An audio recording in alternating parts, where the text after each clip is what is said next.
দুই সহস্রাধিক মানুষের তাজা প্রাণ আর অন্তত হাজার দশেক মানুষের অঙ্গহানির এক রক্তক্ষয়ী যুদ্ধ থেকে মাত্র মাস তিনেক দূরে দাঁড়িয়ে আজকের কথাগুলো বলছি। শহরের রাস্তায় এখনো শহীদ ওয়াসিমদের রক্তের ছোপ ছোপ দাগ লেগে আছে। স্বাভাবিক জীবনে ফিরতে পারেনি এখনো শহীদের পরিবারগুলো। ইয়ামিনের মা হয়তো কাউকে পেলেই জানতে চাইছে আমার খোকার উপর কিসের এত রাগ ছিল ওদের। সে প্রশ্নের উত্তর হয়তো কেউ কোনোদিন দিতে পারবে না। বুকের ভেতর গুলি নিয়ে নিস্তেজ পড়ে থাকা শরীরটাকে ওরা যেভাবে কুকুরের মতো টেনে হিঁচড়ে খেয়েছে, সভ্য এই সমাজে সেই উত্তর কি আসলেই আছে? পুড়ে যাওয়া লাশগুলোর কথা মনে করে সারা জীবন হয়তো হৃদয়টা পুড়তে থাকবে হতভাগা সেই মায়েদের। শহীদ ওমরের মা এখনো মানুষ পেলেই হয়তো প্রশ্ন করছে, আমার ছেলের বুকে ওরা এতগুলো গুলি কেন করলো? মারার জন্য তো একটা গুলি যথেষ্ট।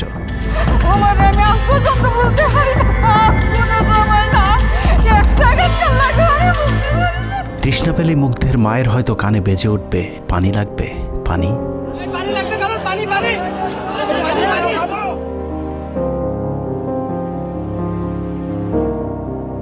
শুনেছি স্বাধীনতা অর্জনের চেয়ে রক্ষা করা অনেক কঠিন। স্বাধীনতার এই পতাকা সমুন্নত রাখতে যারা জীবন দিয়েছেন তাদের সে রক্ত যেন বৃথা না যায়। এ পতাকার জন্য যেন আর কাউকে জীবন দিতে না হয়। স্বাধীনতার এমন যুদ্ধ আর দেখতে চাই না। এ যুদ্ধের প্রতিপক্ষ অনেক হিংস্র, খুব নিষ্ঠুর। ওরা বুকে গুলি নিয়ে কাতরাতে থাকা মানুষকেও শান্তিতে মরতে দেয় না। ওরা আরও রক্ত চায়। 15 বছর মুসলিম নিধন করে ওদের এতটুকু অনুশোচনা নেই। রক্তের নেশায় এখনো বুঁদ হয়ে আছে হিংস্র পশু আত্মাগুলো। এদিকে এক পক্ষ নিজেদেরকে বিজয়ী ভেবে ঘরে ফিরেছে। ঘরে ফেরার আগে যাদের বাড়ি ঘরে আগুন দিয়ে ঘর থেকে বের করেছিল, সেই শত্রুকেই আবার তুলে নিয়েছিল নিজেদের ঘরে। ছাত্রলীগ নিষিদ্ধের কথা বলছে। এই নিষিদ্ধ করবার ম্যান্ডেটটা, নিষিদ্ধ করবার অধিকারটা তাদেরকে কে দিল? তারা এদেশের মানুষ, রাজনীতি করার অধিকার সকলের আছে। আমাদের কেড়ে নেওয়া যেমন অন্যায় ছিল, আমরাও আরেকজনের কেড়ে নেওয়ার অধিকার, এটা আমরা এভাবে বলি। আওয়ামী মানবরূপী দানব ঘাড়ের উপর বিষাক্ত কার্বন ডাই অক্সাইড ফেলছে, আর আমরা সেটাকে অক্সিজেন ভেবে বুকে নিচ্ছি। বিষাক্ত সাপ থেকে নিরাপদ না হয়ে সাপ নিয়ে খেলার পরিণতি কি হতে পারে সেটা বুঝতে খুব বেশি দেরি করবার প্রয়োজন নেই। আমার এই বার্তা আপনাদের কাছে পৌঁছানোর কয়েক ঘন্টা পরেই আপনার ঘরে যে শত্রুকে জায়গা দিয়েছিলেন তাদের সেই বিষমাখা মুখের বিষ আপনার গায়ে নেয়ার জন্য প্রস্তুত থাকুন। পূর্ব দিকে তাকিয়ে দেখুন, আকাশ আবারও কালো হয়ে এসেছে।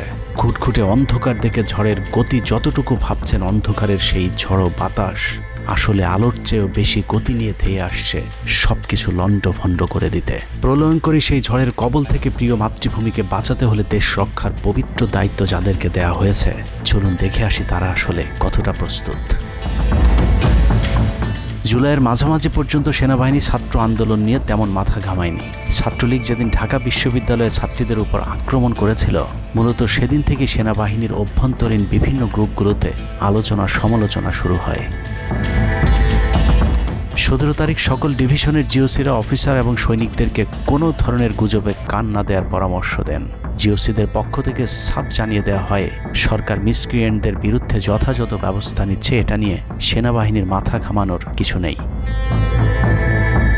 11 ডিভিশনের মেজর জেনারেল খালেদ আল মামুন, 55 ডিভিশনের GOC major general Mahbubur Rashid এবং কুমিল্লা ডিভিশনের জিওসি জাহাঙ্গীর আলম ছিলেন সবচেয়ে বেশি আক্রমণাত্মক। ছাত্রদের পক্ষে কোনো পোস্ট কিংবা প্রোফাইল পিকচার লাল করার বিরুদ্ধে তাদের ছিল কঠোর বার্তা।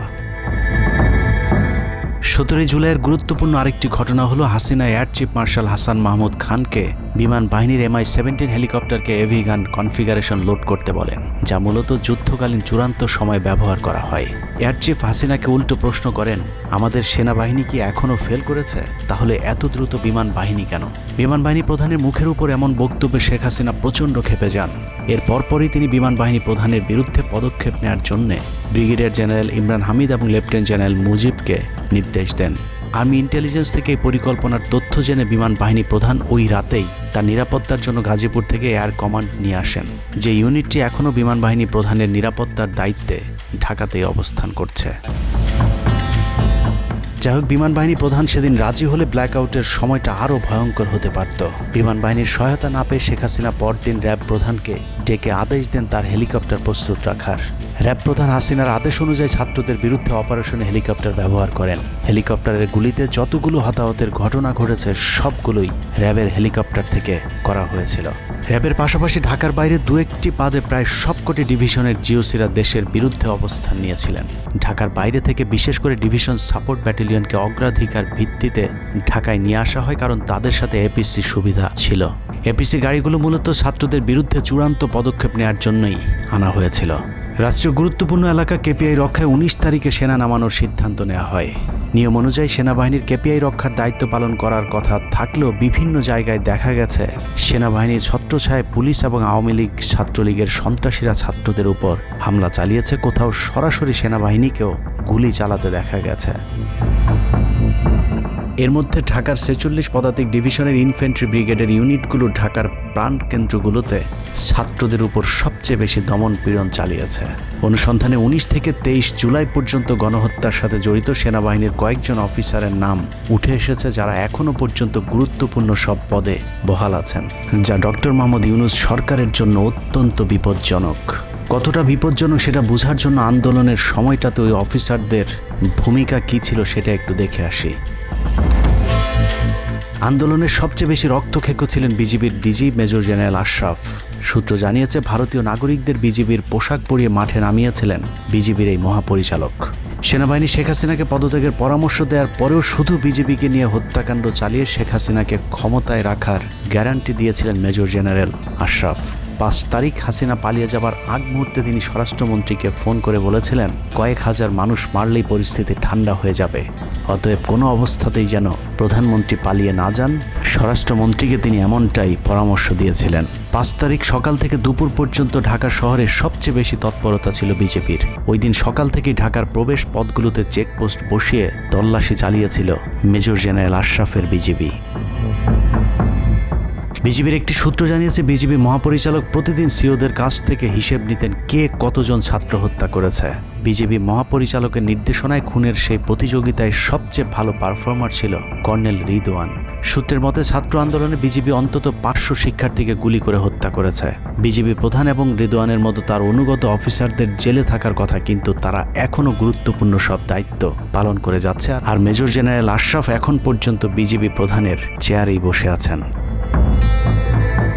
46 ডিভিশনের brigade commander brigadier general Imran 24শে জুলাই রাতে তড়িঘড়ি করে বের হচ্ছিলেন। এ সময় পাশ থেকে আরেকজন অফিসার তাকে জিজ্ঞেস করেছিলেন কোথায় যাচ্ছেন। তিনি তখন বলেছিলেন শিকারে যাচ্ছি। শিকার শেষে পরদিন নিজেদের মধ্যে কতজনকে গুলি করে মেরেছেন তা নিয়ে হাসাহাসি করেছিলেন brigade commander brigadier general Imran. Brigadier Imran 5 তারিখ যারা কুয়ের পরিকল্পনা করেছিলেন তাদের মধ্যে অন্যতম। যদিও সেনা প্রধানের দূরদর্শিতায় তা সম্ভব হয়নি, কিন্তু অদৃশ্য কারণে তার বিরুদ্ধে এখনও পর্যন্ত কোনো ব্যবস্থা নেওয়া হয়নি। কুমিল্লার জিওসি মেজর জেনারেল জাহাঙ্গীর আলমের পাঠানো কুমিল্লার 15 বিট সাপোর্ট ব্যাটালিয়নকে বাড্ডায় ছাত্রদের দমনে নামানো হয়েছিল। আপনাদের মনে থাকবার কথা 4 তারিখ দুপুরে কুমিল্লার একটি ভিডিও সোশ্যাল মিডিয়াতে ছড়িয়ে পড়েছিল, যেখানে দেখা গিয়েছে সেনাবাহিনীর একটি এপিসি থেকে পুলিশের দিকে লক্ষ্য করে ফায়ার করা হচ্ছে।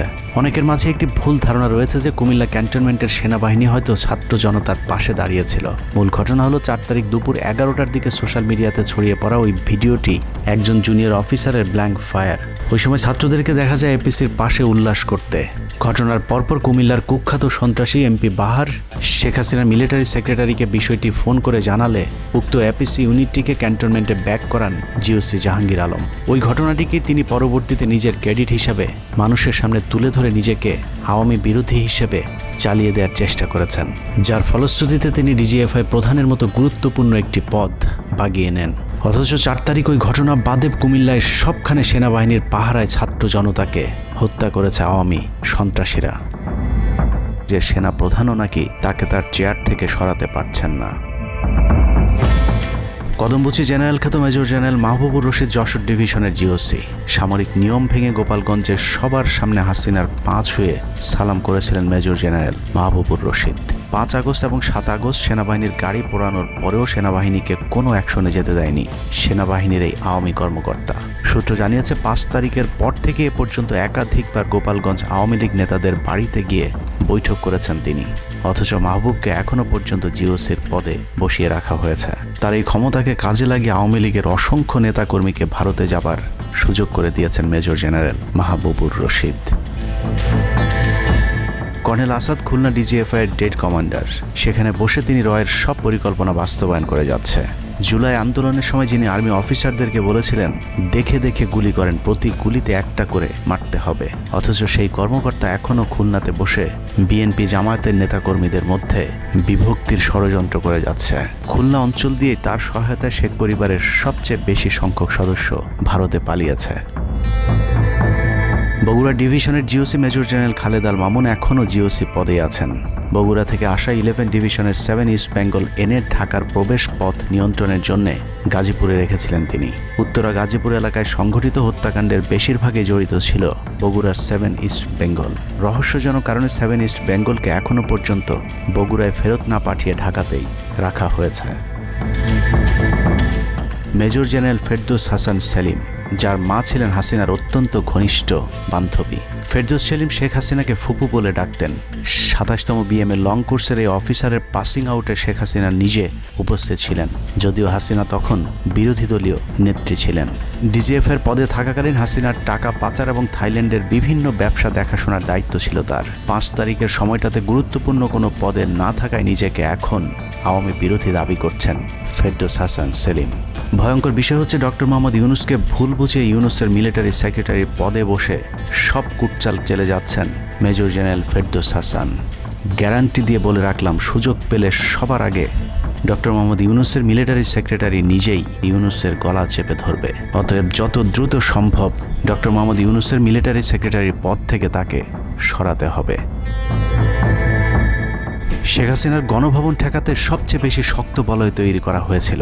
অনুসন্ধানে জানা যায় শেখ হাসিনাকে রক্ষা করতে গণভবনের আশপাশে সেনাবাহিনীর অন্তত 13টি অস্থায়ী চেকপোস্ট বসানো হয়েছিল, যেখানে east Bengal regiment, field regiment artillery, Bangladesh infantry regiment, infantry brigade headquarter সহ সেনাবাহিনীর বেশ কয়েকটি চেকপোস্ট বসানো হয়েছিল শুধুমাত্র শেখ হাসিনাকে রক্ষা করার জন্যে।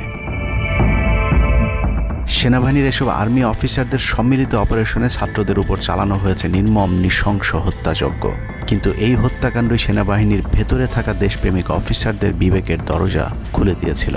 20 থেকে 23 জুলাই ইন্টারনেট বন্ধ করে যে পৈশাচিক হত্যাকাণ্ড চালানো হয়েছে, সেই দৃশ্য যখন একের পর এক সামনে আসতে শুরু করেছিল, তখন সাধারণ মানুষ যেভাবে স্তম্ভিত হয়েছিল, ঠিক একইভাবে সেনাবাহিনীর বিবেকবান জুনিয়র এবং মধ্যম সারির অফিসারদেরকেও ব্যাপকভাবে নাড়া দেয়। ভিডিওগুলো যত ছড়িয়ে পড়ছিল ততই থমথমে হয়ে উঠতে থাকে সেনাবাহিনীর অভ্যন্তরীণ পরিবেশ। 27 তারিখ প্রাপ্ত গোয়েন্দা তথ্যের ভিত্তিতে সেনাপ্রধানকে জানানো হয় পরিস্থিতি নিয়ন্ত্রণের বাইরে চলে যাচ্ছে। কোনো অবস্থাতেই প্রধানমন্ত্রীকে ক্ষমতায় রেখে পরিস্থিতি নিয়ন্ত্রণ করা সম্ভব নয়। গোয়েন্দা ওই রিপোর্টে আরও জানানো হয় সেনাবাহিনীর ভেতরে বিদ্রোহের আশঙ্কা দেখা দিয়েছে। বিশেষ করে মধ্যম সারি এবং জুনিয়র অফিসারদের ভেতর ব্যাপক অসন্তোষ লক্ষ্য করা যায়। একই রিপোর্ট প্রধানমন্ত্রীর অফিসকেও অবহিত করা হয়। সেই রিপোর্টের পরেও কঠোর অবস্থানে যাবার সিদ্ধান্ত নেওয়া হয় সরকারের পক্ষ থেকে। এদিকে গোয়েন্দা রিপোর্টের প্রেক্ষিতে সেনা ইউনিটের মধ্যম সারি, জুনিয়র অফিসার এবং সৈনিকদের উপর কঠিন সামরিক গোয়েন্দা নজরদারি চলতে থাকে, যে কারণে প্রচণ্ড ক্ষোভ থাকলেও কোনো ধরনের পূর্ব প্রস্তুতি ও পারস্পরিক যোগাযোগ না থাকায় সেনাবাহিনীর দেশপ্রেমিক অফিসার ও সৈনিকেরা কিংকর্তব্য বিমূঢ় হয়ে পড়েন। 27-28 2 দিন এভাবেই টান উত্তেজনার মধ্য দিয়ে কেটেছে। 29শে জুলাই শেখ হাসিনাকে পরিস্থিতি সম্পর্কে ধারণা দিতে সেনাপ্রধান সারা দেশের অফিসারদেরকে নিয়ে সেনা সদরের হেলমেটে একটি ভিডিও টেলিকনফারেন্সে দরবার গ্রহণ করেন। সেই কনফারেন্সে অপারেটরের অসাবধানতাবশত স্ক্রিনে হঠাৎ করে ক্যামেরা টার্ন অফ করা HPM নামে একটি বক্স ভেসে উঠেছিল। এরপরে উপস্থিত অফিসারেরা হাসিনার উপস্থিতির বিষয়টি বুঝে ফেলেন। অনেকের ধারণা শেখ হাসিনা উপস্থিত আছেন এটা বোঝাতেই HPM বক্সটি সবাইকে দেখানো হয়েছিল, যেন কেউ কোনো ধরনের অভিযোগ করতে না পারেন।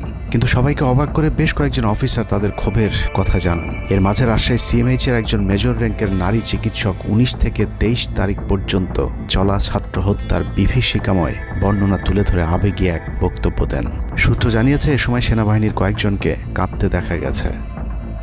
একদিকে সেনাবাহিনীর উচ্চপদস্থ অফিসারদের মারমুখী অবস্থান, অন্যদিকে বেশিরভাগ জুনিয়রদের নিষ্ক্রিয়তার মধ্য দিয়ে সেনাবাহিনীতে স্পষ্ট দুটি ভাগ লক্ষ্য করা যায়।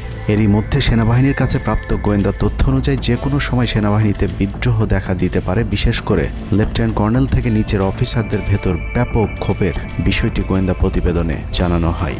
সেই প্রেক্ষিতে 3 তারিখ শর্ট নোটিসে আরেকটি টেলিকনফারেন্স কল করা হয়। মূলত ওই রিপোর্টের প্রেক্ষিতে হাসিনার বিশ্বস্ত ওয়াকার হাসিনা থেকে মুখ ফিরিয়ে নেন, কারণ হাসিনাকে বাঁচাতে গিয়ে তিনি নিজের জীবন বিপদে ফেলতে চাননি। 3 তারিখ কনফারেন্সের শুরুতেই সবাইকে ঠান্ডা রাখতে একটি মোনাজাত করা হয়েছিল। যে মোনাজাতে গুরুত্বপূর্ণ একটি দোয়া ছিল, রাব্বানা লা তাজআলনা মাআল কওমিজ জালিমিন, অর্থাৎ হে আল্লাহ, আমাদেরকে জালিম সম্প্রদায়ের অন্তর্ভুক্ত করবেন না। এ সময় পুরো দরবার রুমে পিন পতন নীরবতা লক্ষ্য করা গেছে। মূলত এই মোনাজাতের মধ্য দিয়ে ফয়সালা হয়ে যায় সেনাবাহিনী কাদের পক্ষে দাঁড়াবে। সেনা সূত্র থেকে পাঠানো এসব তথ্যে উঠে এসেছে সেনাবাহিনী কোন কোন এলাকায় ছাত্র জনতার উপর গুলি চালিয়েছিল এবং কতটা পরিকল্পিতভাবে মানুষ হত্যার ছক কষা হয়েছিল। 4 তারিখও সেনাবাহিনীর ভূমিকা ছিল অত্যন্ত অস্পষ্ট। কিছু জায়গায় সেনাবাহিনী ছাত্রদের পক্ষে, আবার কিছু জায়গায় ছাত্রদের উপর গুলিও চালিয়েছে। 4 আগস্ট সবার প্রথম 24 ডিভিশন চট্টগ্রামের GOC lieutenant general Mainur Rahman তার বাহিনীকে ছাত্রদের পাশে দাঁড়ানোর নির্দেশ দেন। 5 তারিখ সকাল পর্যন্ত আর্মির ভূমিকা ছিল অত্যন্ত সন্দেহজনক। সকাল 10টা পর্যন্ত আর্মি কড়াকড়িভাবেই দায়িত্ব নিয়েছিলেন। বিশেষ করে গণভবনের আশপাশে 12টা পর্যন্ত ছাত্রদেরকে ভয় দেখাতে কয়েক রাউন্ড লাইভ অ্যামুনেশন ফায়ার করা হয়। 4 তারিখ 3 বাহিনী প্রধান, পুলিশ প্রধান এবং ডিজিডিজিএফের সারা রাত নির্ঘুম কেটেছে। 3 থেকে 5 তারিখ পর্যন্ত গুরুত্বপূর্ণ কিছু ঘটনা ঘটেছে। সেটা তুলে ধরবার আগে শেখ হাসিনার পালিয়ে যাওয়ার বর্ণনা দিয়ে আসা যাক। 5 তারিখ সকাল ঠিক 9টায় প্রধানমন্ত্রীর অফিসে গিয়ে শেখ হাসিনাকে পদত্যাগ করতে বলেন সেনাপ্রধান। শেখ হাসিনার কথা শোনার সাথে সাথে সেনাপ্রধানকে দৌড়ে মারতে আসেন। এ সময় 3 বাহিনী প্রধানকে অকথ্য ভাষায় গালাগাল করেন শেখ হাসিনা। জেনারেল ওয়াকারকে হাসিনা বলেন, তুই পুলিশকে দেখে শিখতে পারিস নাই? এ সময় বিমান বাহিনী প্রধান সজীব ওয়াজেদ জয়কে ফোন করে তার মাকে বোঝানোর জন্য অনুরোধ করেন। সজীব ওয়াজেদ জয় এটি জানার পর উল্টো আর্মি চিফকে তুই তুকারি করে হুমকি দিতে থাকেন, তোর কোন বাবা তোকে চিফ বানাইছে, তোর বউ ছেলে মেয়ে কে কোথায় আছে সব কিছু দেখে নেওয়া হবে। রাগান্বিত হয়ে এরপরে সজীব ওয়াজেদ জয় লাইভে গিয়ে আবল তাবল বকতে থাকেন। ঠিক আছে, শেখ হাসিনার পর আপনাদের কি হবে সেটা আমারও চিন্তার বিষয় না, আমার পরিবারের আর চিন্তার বিষয় না, আপনারা বুঝবেন। এরই মধ্যে 9:30 বেজে যায়। শেখ হাসিনাকে কোনোভাবে রাজি করাতে না পেরে সেনাপ্রধান হাসিনাকে 2টি বিকল্প দেন, পদত্যাগ অথবা গ্রেফতার। ওদিকে মিরপুরে বসানো সেনাবাহিনীর চেকপোস্টগুলো খুলে দেওয়া হলে বিনা বাধায় গণজোয়ার ঢুকে পড়তে থাকে। মবটি যখন গণভবন থেকে মাত্র 20 মিনিটের দূরত্বে চলে আসে, এ সময় সেনাবাহিনী এক প্রকার জোর করে শেখ হাসিনাকে পদত্যাগপত্রে সই করান। এ সময় এসএসএফের 2-1 এগিয়ে আসতে চাইলেও সেনাপ্রধান হাত ইশারা করলে তারা জায়গায় দাঁড়িয়ে থাকেন। পদত্যাগের পর শেখ হাসিনা জাতির উদ্দেশ্যে ভাষণ দেওয়ার অনুরোধ করলে সেনাপ্রধান হাসিনাকে বলেন, জীবন বাঁচাতে চাইলে দ্রুত গাড়িতে গিয়ে উঠুন, জনগণ গণভবনে ঢুকে পড়ছে। সেনাবাহিনীর মতে শেখ হাসিনা সেদিন মাত্র 5 মিনিটের জন্য বেঁচে গিয়েছেন, তা না হলে জনগণ তাকে ধরে ফেলত। হাসিনাকে গণভবন থেকে উদ্ধার করে বিমানে ভারত পাঠিয়ে দেওয়ার জন্য মোট 3টি রুট প্ল্যান করা হয়েছিল। প্ল্যান এ, গণভবন থেকে গাড়ি বহরে বিমান বাহিনীর ব্লু স্কাই স্কুলের গেট দিয়ে তেজগাঁও বিমানবন্দরে ঢুকে ঢাকা সেনানিবাসে প্রবেশ এবং তারপর বিএএফ বেস দিয়ে বিমান বাহিনীর রানওয়েতে প্রবেশ। সেখান থেকে বিমান বাহিনীর C-130 যে বিমানে ভারতে উড্ডয়ন। দুর্ভাগ্যজনকভাবে ততক্ষণে বিপ্লবী জনতা শেওড়াপাড়া রাস্তা দিয়ে বিমান বাহিনীর ব্লু স্কাই স্কুলের গেট ক্রস করে আগারগাঁও চৌরাস্তা পর্যন্ত চলে এসেছিল। ওদিক দিয়ে ক্যান্টনমেন্টের জাহাঙ্গীর গেটও ছাত্র জনতার দখলে, তাই গণভবন থেকে গাড়িতে করে ঢাকা সেনানিবাসে ঢোকার সব পথ বন্ধ হয়ে গিয়েছিল। যে কারণে প্ল্যান বি অবলম্বন করতে হয়েছিল হাসিনাকে উদ্ধারকারীদের। প্ল্যান বি অনুযায়ী গণভবন থেকে বিমান ঘাঁটিতে যাওয়ার তখন একটাই পথ বাকি ছিল, তা হলো হেলিকপ্টারে যাওয়া। বিমান বাহিনীর MI-17 হেলিকপ্টার চন্দ্রিমা উদ্যানের পাশে বাণিজ্য মেলার মাঠে এসে অবতরণ করে। খুনি হাসিনা চন্দ্রিমা উদ্যানের পাশের রাস্তা দিয়ে বাণিজ্য মেলা মাঠে প্রবেশ করে এবং সেখান থেকেই হেলিকপ্টারে করে বিমান বাহিনী ঘাঁটিতে নিয়ে যাওয়া হয় তাকে। সেখানে গিয়ে তারেক সিদ্দিকী এবং সালমান এফ রহমানের জন্য কিছুক্ষণ অপেক্ষা করে শেখ হাসিনা। তবে শেষ পর্যন্ত সালমান এফ রহমানের পৌঁছাতে দেরি হয় শেখ হাসিনাকে নিয়ে কোনো গন্তব্য ছাড়াই 10:45 মিনিটে উড়াল দেয় বিমান বাহিনীর C-130 জুলিয়েট বিমানটি। সাধারণত বিমানের রুট ব্যবহারে কোড ব্যবহার করতে হলেও সেটা করেনি। রাডার ফাঁকি দিতে জীবনের ঝুঁকি নিয়ে এই পদ্ধতি অবলম্বন করা হয়েছিল। ফুল ফুয়েল লোড করা হয়, ভারতে যদি জায়গা না হয় তাহলে যেন মধ্যপ্রাচ্যের কোনো দেশ পর্যন্ত চলে যাওয়া যায়। মোট 9 জন পাইলটকে নিয়ে বিমানে ওঠানোর পর কোনো ধরনের নির্দেশনা বা ম্যাপ প্ল্যানিং ছাড়াই পাইলটদেরকে বলা হয় টেক অফ করতে।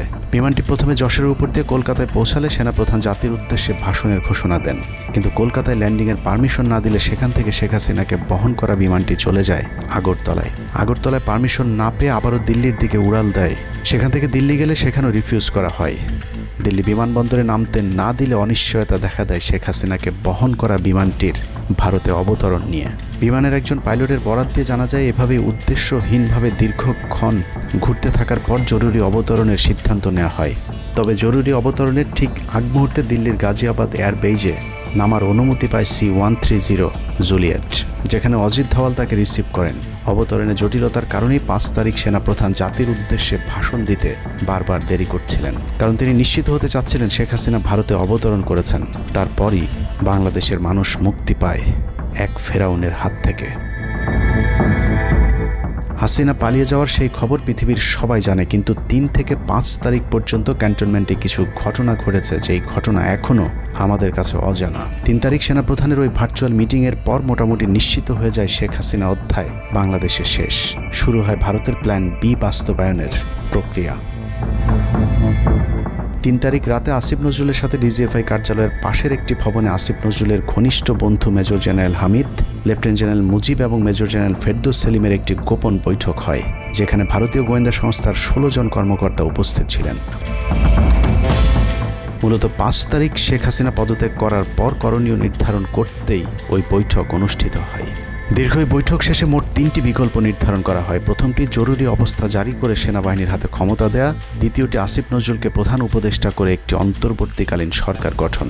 অন্তর্বর্তীকালীন সরকারের ভেতরে যেন ভারতীয় বলয়ের লোকজন বেশি সংখ্যায় রাখা যায় সেটা নিশ্চিত করার ব্যাপারেও আলোচনা হয় বৈঠকে, এবং সেটা নিশ্চিত করতে আসিফ নজরুলের পেছনে সেনাবাহিনীর ওই অংশটির সর্বোচ্চ সাপোর্ট থাকারও নিশ্চয়তা দেওয়া হয়। মূলত আসিফ নজরুলকে সামনে রেখে সেনাবাহিনীর মাধ্যমেই দেশ চালানোর পরিকল্পনা করা হয়েছিল 3 তারিখের ওই গোপন বৈঠকে। 4 তারিখ 3 বাহিনী প্রধানের মধ্যে দফায় দফায় বৈঠক চলেছে। সেই বৈঠক থেকে সিদ্ধান্ত হয় 5 তারিখ সকাল 9টার মধ্যে শেখ হাসিনাকে চূড়ান্তভাবে পদত্যাগের বিষয়টি জানিয়ে দেওয়া হবে।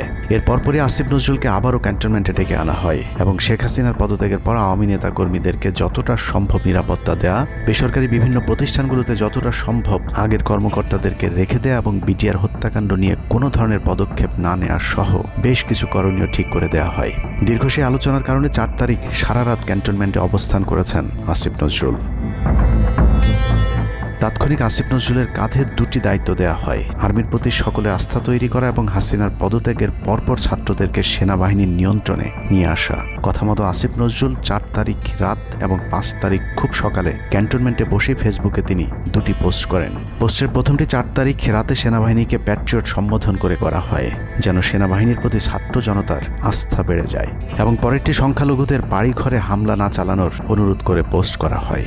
দুপুর 12টার আগে আসিফ নজরুলের করা হিন্দুদেরকে নিয়ে ওই পোস্টে প্রমাণ করে আসিফ নজরুল আগে থেকে জানতেন কিছুক্ষণ পর আসলে কি ঘটতে যাচ্ছে। আমরা এখন আর্মি চিফের সাথে একটা আলোচনা আছি। আমি যতটুকু ওনার সাথে কথা বলেছি আমার কাছে মনে হয়েছে, আশা করছি আপনাদের জন্য অনেক বড় সুসংবাদ আসছে। বিজয়ের খবর আগেই জেনে যাওয়াটা সমস্যা না, কিন্তু সমস্যা হলো আসিফ নজরুল সবাইকে আন্দোলনের কেন্দ্রবিন্দু ঢাকা বিশ্ববিদ্যালয়ে যেতে না বলে ক্যান্টনমেন্টের সুখবরের অপেক্ষায় থাকতে বলেন। মূলত আসিফ নজরুলের ওই ফাঁদে পা দিয়ে ছাত্র জনতার জুলাই আগস্ট বিপ্লবের বিজয় হাতছাড়া হয়ে গিয়েছিল। ছাত্রনেতাদের সরলতাকে কাজে লাগিয়ে আসিফ নজরুল নাহিদ আসিফদেরকে সেনাপ্রধানের কাছে আসতে বলেন। নাহিদ, আসিফ, মাহফুজরা সেনাপ্রধানের কাছে যাবার আগে আসিফ নজরুলের প্রধান উপদেষ্টা হবার বিষয়টি চূড়ান্ত হয়ে যায়। সমন্বয়কেরা পৌঁছানোর পর সেনাপ্রধান তাদেরকে জানায় আসিফ নজরুল হচ্ছেন প্রধান উপদেষ্টা, কিন্তু ছাত্ররা ডক্টর মোহাম্মদ ইউনুসকে প্রধান উপদেষ্টা বানানোর দাবি করলে আসিফ নজরুল তাদেরকে জানায় ডক্টর ইউনুস প্রধান উপদেষ্টা হতে রাজি নয়। কিন্তু ছাত্র নেতাদের সাথে ইউনুসের আগে থেকে যোগাযোগ ছিল, যে কারণেই সেনাপ্রধানকে ছাত্ররা জানায় আমরা ডক্টর ইউনুসের সাথে একান্তে কথা বলতে চাই। ছাত্ররা ডক্টর ইউনুসকে ফোন করলে তিনি জানান প্রধান উপদেষ্টা হতে চান না সেনাবাহিনী কিংবা আসিফ নজরুলের কাছে তার এরকম কোনো বার্তা তিনি দেননি। এরপর ছাত্র নেতাদের দাবির মুখে ইউনুসকে প্রধান উপদেষ্টা বানাতে বাধ্য হয় সেনাবাহিনী। ডক্টর মোহাম্মদ ইউনূসকে প্রধান উপদেষ্টা করা হলেও ক্ষমতার কেন্দ্রে থেকে যায় ভারত নিয়ন্ত্রিত ক্যান্টনমেন্টের মদতপুষ্ট আসিফ নজরুল, যাকে তারা সুনিপুণভাবে গেল এক যুগে তিলে তিলে তৈরি করেছেন। আসিফ নজরুল তার মন্ত্রণালয়ের বাইরেও সবখানে নিয়োগ থেকে বদলি বরখাস্তের একক ক্ষমতা ভোগ করতে থাকে।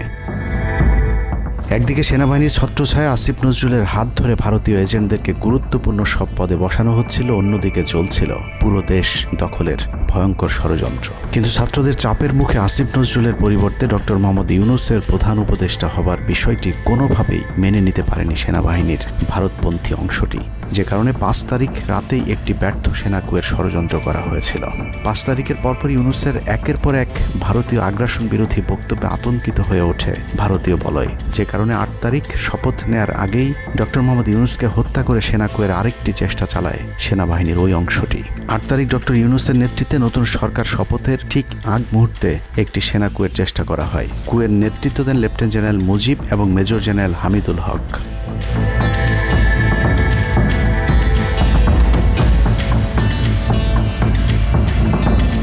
কিন্তু পশ্চিমা একটি গোয়েন্দা সংস্থা বিষয়টি দ্রুত সেনাপ্রধানকে জানালে জেনারেল ওয়াকার তাদের পরিকল্পনা ভণ্ডুল করে দেয়। সেনাপ্রধান তাৎক্ষণিকভাবে লেফটেন্যান্ট জেনারেল শামীমকে পিএসও এএফটি থেকে সিজিএস হিসেবে নিয়োগ দেন এবং মুজিবকে কিউএমজি থেকে আটডগে বদলি করেন, যদিও 8 তারিখ রাত থেকেই মুজিব পলাতক রয়েছেন।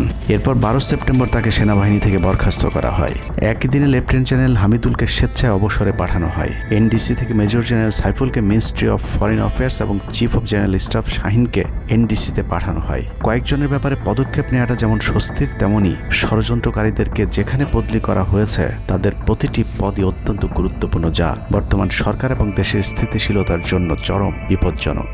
কতটা বিপজ্জনক সেটা জানতে চলুন শুরুতেই যে প্রলয়ঙ্কারী ঝড়ের কথা বলেছিলাম সেখানে ফিরে যাওয়া যাক। ভারতীয় গোয়েন্দা সংস্থা 5 তারিখের পর থেকে দেশে নানাভাবে একটা সাম্প্রদায়িক দাঙ্গা বাঁধানোর চেষ্টা চালিয়ে যাচ্ছেন, যেটাকে কেন্দ্র করে বাংলাদেশে একটা সামরিক অভিযান চালানো যায়। এই দাঙ্গা বাঁধাতে ভারতীয় গোয়েন্দারা আওয়ামী লীগ, হিন্দু এবং ইসকনকে কিভাবে ব্যবহার করছে সেই পরিকল্পনার ছক এখন বাংলাদেশি গোয়েন্দাদের হাতে। একটি গোয়েন্দা সংস্থা থেকে যেসব তথ্য আমার কাছে পৌঁছেছে তা রীতিমতো এই দেশের অস্তিত্বের জন্য হুমকি স্বরূপ। আওয়ামী লীগ, হিন্দু আর ভারতের এই চক্রান্ত যদি সঠিকভাবে মোকাবেলা করা না যায় তাহলে অচিরেই বাংলাদেশের অবস্থা হবে হায়দ্রাবাদের মতো। জননেত্রী শেখ হাসিনাকে দেশ থেকে সরে যেতে বাধ্য করেছেন। বাংলাদেশকে নিয়ে ভয়ঙ্কর এই চক্রান্তে জড়িত আওয়ামী লীগ, সনাতনী এবং ইসকনের অন্তত 40টি হোয়াটসঅ্যাপ গ্রুপ এবং জুম মিটিংয়ের ভিডিও হাতে পেয়েছে গোয়েন্দারা। গোয়েন্দাদের কাছে প্রাপ্ত এসব তথ্যে যা উঠে এসেছে তা আটকে ওঠার মতো।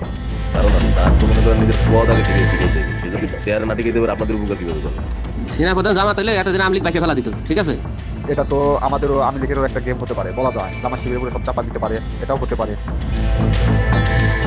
এসব গ্রুপগুলোতে রীতিমতো বাংলাদেশের বিরুদ্ধে যুদ্ধের প্রস্তুতি চলছে। গ্রুপে তাদের সাথে সাবেক আওয়ামী লীগ সরকারের শীর্ষস্থানীয় নেতা থেকে বর্তমান সেনাবাহিনীতে চাকরিরত জেনারেল পর্যন্ত মাঝে মধ্যেই নাকি যোগ দিচ্ছেন। নানক ভাই থেকে শুরু করে আমাদের সুজিত দা, তারপর আরো অনেক টপ লেভেলের যারা মন্ত্রী, মিনিস্টার, প্রতিমন্ত্রী, তারপরে ইভেন কামাল ভাই। তো এখন বিষয়টা হচ্ছে যে ইভেন রাষ্ট্রপতি যে একেবারেই মানে কি বলে তার যে একেবারে মানে রাইট হ্যান্ড সচিব, উনিও আমাদের সাথে 2 দিন জয়েন করছেন। তো এখন ওনারা আসলে ভালো হইতো, যারা যারা আসেন আসলে ভালো হইতো। অনেক আমাদের এখানে প্রায় 12 থেকে 13 জন আপনার এমপি এসে কথা বলেছেন, যেটা আপনারা জানেন না, ঠিক আছে? বাংলাদেশে একেবারে টপ লেভেল সামরিক বাহিনীর 4 থেকে 5 জন জেনারেল লেভেলের লোকজন ওনারা এসে এখানে বসে থেকে আমাদের লাইভ শুনে গেছেন। আমাদের প্রধানমন্ত্রী উনি নিজে এসে বসে থেকে গেছেন। গ্রুপের সবচেয়ে ভয়ঙ্কর তথ্য পাওয়া গেছে ভুয়া মুক্তিযোদ্ধা জেডাই খান পান্নার মেসেজ থেকে। আওয়ামী এই আইনজীবী শহীদ সাইফুল ইসলাম আলিফের হত্যাকাণ্ড নিয়ে চাঞ্চল্যকর তথ্য দিয়েছে জেডাই খান পান্না। একটি চ্যাটিংয়ে তিনি লিখেছেন, দাড়িওয়ালা উকিল বেশি হয়ে গিয়েছে, আরও 2-1টারে খেয়ে দেওয়া আদালতে আমরা আছি, এখন অল্প কদিন জেলে থাকলেও 30 তারিখের পরে পুরস্কার পাবা। আরেকটি মেসেজে তিনি লিখেছেন, সুযোগ হাতছাড়া হয়েছে তোমাদের কারণে, কালকে সব হয়ে যেত। পরিকল্পনা ছিল কুপিয়ে মারার পর হিন্দুদের বাড়িতে হামলা হলে ভারত থেকে ট্রুপ চলে আসবে। ওরা যেহেতু হামলা করেনি, তোমাদেরই উচিত ছিল নিজেরা নিজেদের বাড়ি ঘরে আগুন দেওয়া। পেছনের ঘটনা বাদ দিয়ে 30 তারিখের পরিকল্পনায় মনোযোগী হও সবাই। শহীদ আলিফ হত্যাকাণ্ড নিয়ে আরেকজন লিখেছেন, কালকে আদালতে একটা লাশ পড়বে। হিন্দু ভাইদের পাশে আমাদের সবাইকে থাকতে হবে, ব্রিগেড মেজরের কমান্ড মেনে চলতে হবে। 30 তারিখের কর্মসূচি নিয়ে গ্রুপটিতে সশস্ত্র যুদ্ধের মাধ্যমে দেশ দখলের ভয়ঙ্কর সব আলোচনা করার ভিডিও হাতে এসেছে আমাদের। তারা বাংলাদেশের অস্ত্রগুলি আনছে, এই অস্ত্রগুলি কোথায় রাখছে আমার কাছে অলরেডি খবর এসেছে। আমি নিউজ দিচ্ছি গোয়েন্দাদের মাধ্যমে, তারা বলেছে 5000-এর বেশি তারা অস্ত্র আনছে, M60 রাইফেল, সাইবার রাইফেল আছে, 47 রাইফেল আছে, তাদের কাছে অত্যাধুনিক হটগান আছে। আলোচকদের একজন বলছিলেন, সাবেক এবং বর্তমান পুলিশের সমন্বয়ে 1700 অস্ত্রধারী গ্যারিলা প্রস্তুত করা হয়েছে 30 নভেম্বরের জন্য। আমরা ইতিমধ্যে কথা বলেছি, পুলিশ পার্টির কথা বলছি, পুলিশের অনেক উদ্যোগ কর্মকর্তা প্রত্যেক কাজে থেকে শুরু করে পুলিশ পার্টি তারা এসে এসেছেন, ওনারা আমার সাথে কথা বলে আমাদের যোগাযোগ রক্ষা করছে। ঢাকা শহরকে কিভাবে ব্লক করা হবে সেই পরিকল্পনাও করা হচ্ছে এসব জুম মিটিংগুলোতে। আমাদের কাজ হলো আব্দুল্লাহপুর, আব্দুল্লাহপুর, আশুলিয়া, টঙ্গীর আছে, আমরা উত্তরা ওইটা একটা ব্লক দিবেন, তাহলে আমরা খুব সহজেই আমাদের কাজ সফলতা পাবো। সশস্ত্র যুদ্ধের জন্য পুরো দেশকে মোট 10টি বিভাগে বিভক্ত করা হয়েছে, যেখানে একজন করে ব্রিগেড মেজর নিয়োগ দেওয়া হয়েছে, যাদের সবাই দেশেই অবস্থান করছেন। এর মধ্যে গ্রুপে প্রাপ্ত জেডাই খান পান্নার নম্বরটিতে মেসেজ পাঠানো হলে মুহূর্তেই সাড়া দেন তিনি। কল করতেই গড় গড় করে সবকিছু স্বীকার করেন। জেডাই খান পান্না, জি আমি তাই। 30 তারিখ 50 থেকে 80 ভাগ পুলিশ, আনসার, এমনকি সচিবালয়ের আমলারাও তাদের পক্ষে মাঠে নামবে বলে স্বীকার করেন গেরিলা আক্রমণের পরিকল্পনাকারী জেডাই খান পান্না। আপনারা কি কোনো গেরিলা ইনভেশন হামলা করা যাবে? ঢাকার স্টুডেন্টরা যদি এখনো সাপোর্টার্স অর্গানাইজ হইতে নামে, এই অ্যাডমিনিস্ট্রেশনের 50% না 80% লোক নেমে আসবে, পার্টিকুলারলি পুলিশ, আনসার এবং সেক্রেটারিয়েট থেকে। পালিয়ে যাবার আগে এই ভিডিও প্রচারের সাথে সাথে রাষ্ট্রদ্রোহিতার অভিযোগে তাকে গ্রেফতার করতে হবে, তাহলে চক্রান্তকারীদের আরও পরিকল্পনার তথ্য পাওয়া যেতে পারে। ভবিষ্যতে এ ধরনের ষড়যন্ত্র বন্ধ করতে গ্রুপে থাকা সকলের মোবাইল নম্বর এবং চেহারা দেখে শনাক্তের পর দ্রুত গ্রেফতার করতে হবে। সূত্র জানিয়েছে, ডিজিএফআই প্রধানের প্রত্যক্ষ তত্ত্বাবধানে চলছে এসব দেশবিরোধী তৎপরতা। আর্মিকে ম্যাজিস্ট্রেসি পাওয়ার দেয়া হলেও তাদেরকে ক্ষমতা প্রয়োগ করতে দেওয়া হচ্ছে না, যে কারণে আওয়ামী লীগ নেতারা বেশিরভাগ এখনও দেশে থাকলেও তাদেরকে ধরা হচ্ছে না। অতএব সেনাবাহিনীর উচ্চপদস্থ হাসিনাপন্থী অফিসারদেরকে দ্রুত সেনাবাহিনী থেকে সরাতে হবে। 5 তারিখ সেনাপ্রধান যে ভূমিকা রেখেছেন তার জন্য তিনি অবশ্যই প্রশংসার দাবিদার, কিন্তু সেনাপ্রধানকে প্রমাণ করতে হবে তিনি আসলেই নায়ক নাকি খলনায়ক। 5 তারিখের পরেও সেনাবাহিনীর গুরুত্বপূর্ণ পদগুলোতে রদবদল না করা এবং গুম খুনের সাথে জড়িত অফিসারদের বিরুদ্ধে কোনো ব্যবস্থা না নেওয়া সহ বিডিআর হত্যাকাণ্ডের বিষয়ে দৃশ্যমান কোনো পদক্ষেপ না নেওয়া খুবই সন্দেহজনক। সূত্র জানিয়েছে, সেনাপ্রধানের স্ত্রীর সাথে প্রতিনিয়ত শেখ হাসিনার যোগাযোগ রয়েছে। অতএব সেনাপ্রধানকে দ্রুত তার অবস্থান পরিষ্কার করে সেনাবাহিনীর গুরুত্বপূর্ণ পদগুলোতে নতুন করে নিয়োগ দিতে হবে।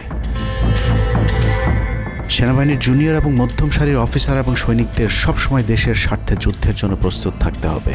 মনে রাখতে হবে, সেনাবাহিনী আমাদের আস্থার প্রতীক। সিনিয়র অফিসারদের দেশবিরোধী আদেশ এলে সৈনিকদেরকে নিয়ে তাদেরকে প্রতিহত করতে হবে। মনে রাখতে হবে, সংখ্যায় আপনাদের মতো দেশপ্রেমিকদের সংখ্যাই এখনও সেনাবাহিনীতে বেশি। দেশের যে কোনো প্রয়োজনে সেনাবাহিনী যদি জনগণকে ডাক দেয়, তাহলে এ দেশের প্রতিটি মানুষ জীবন দেওয়ার জন্য প্রস্তুত রয়েছে। ডক্টর মোহাম্মদ ইউনূসের পাশে থাকা ভারতীয় গুপ্তচর আসিফ নজরুল, মিলিটারি সেক্রেটারি ফেরদৌস হাসান সেলিম এবং প্রেস সেক্রেটারি শফিকুল আলমকে দ্রুত সরাতে হবে। প্রধান উপদেষ্টার সাথে ছাত্র নেতাদের সাক্ষাতের পথ সহজ করতে হবে। আসিফ নজরুলরা অসৎ উদ্দেশ্যে মাহফুজ আলমকে তার পাশ থেকে সরিয়েছে। অতএব যত দ্রুত সম্ভব মাহফুজ আলমকে আবারও বিশেষ সহকারীর পদে ফিরিয়ে আনতে হবে। গুরুত্বপূর্ণ যে কোনো সিদ্ধান্তের ক্ষেত্রে নাহিদ এবং আসিফদের মতামত প্রধান উপদেষ্টাকে গুরুত্বের সাথে নিতে হবে। জেডাই খান পান্নাদের ষড়যন্ত্র এবার সফল না হলেও এই ষড়যন্ত্র চলতেই থাকবে। বাংলাদেশের প্রতিটি মানুষকে চোখ কান খোলা রাখতে হবে, মনে রাখতে হবে শত্রু আপনাদের ঘরের কোণেই। ভারত যদি বাংলাদেশে আক্রমণ করে, তাহলে সবার আগে আওয়ামী লীগ আর শ্রীকৃষ্ণের ভক্তরাই আপনার গলায় ছুরি ধরবে। অতএব শত্রুরা যেন আবারও বাংলাদেশের স্বাধীনতাকে ভারতের কাছে বিক্রি করতে না পারে, সেদিকে সবাইকে লক্ষ্য রাখতে হবে। আল্লাহ হাফেজ।